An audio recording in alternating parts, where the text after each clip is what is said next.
নজর রাখবো পরবর্তী সংবাদে। সাম্প্রতিক সময়ে বন্যা যেভাবে একটা বিষয় হয়ে দাঁড়িয়েছে রাজ্যবাসীর কাছে, তাতে করে কিন্তু রাজ্যের একাংশ ক্ষেত্রে মানুষ এখনো ঠিকভাবে উঠে দাঁড়াতে পারেনি, এতটাই ক্ষতিগ্রস্ত হয়েছে রাজ্যবাসী।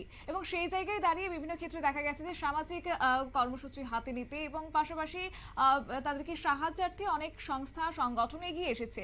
সেই জায়গায় আজকে মহালয়ার দিনে সামাজিক কর্মসূচিতে হাত দিয়েছে লায়ন্স ক্লাব অফ আগরতলা। কেননা মহালয়ার দিন আজ 1500 শাড়ি বিতরণ করেছে লায়ন্স ক্লাব অফ আগরতলার পক্ষ থেকে। বিশেষ করে শারদীয়া দুর্গোৎসব এবং বন্যার যে একটা বিষয় ছিল সেই বিষয়টাকে মাথায় রেখে আজকে বস্ত্র বিতরণ করা হয়েছে। 1500 শাড়ি বিতরণ করা হয়েছে মহিলাদের মধ্যে, এবং যেখানে আজ উপস্থিত ছিলেন পুর নিগমের কমিশনার শৈলেশ কুমার যাদব, একই সঙ্গে ছিলেন লায়ন্স ক্লাবের সদস্যরা।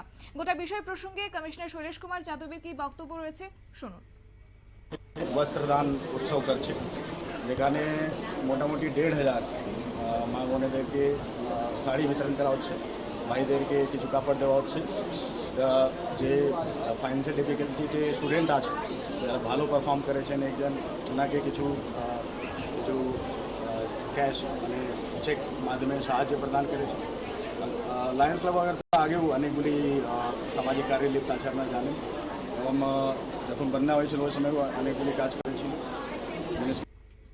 আপনারা শুনলেন ওনার বক্তব্য। কার্যত এই প্রথমবারই নয়, লায়ন্স ক্লাব এর আগেও বিভিন্ন সামাজিক কর্মসূচিতে হাত দিয়েছে এবং প্রত্যেক বছরে নয়, এই বছরও তারা শারদীয়া দুর্গোৎসবকে সামনে রেখে বস্ত্র বিতরণে এগিয়ে এসেছে। এই কথাই আজ তুলে ধরেছেন শৈলেশ কুমার যাদব।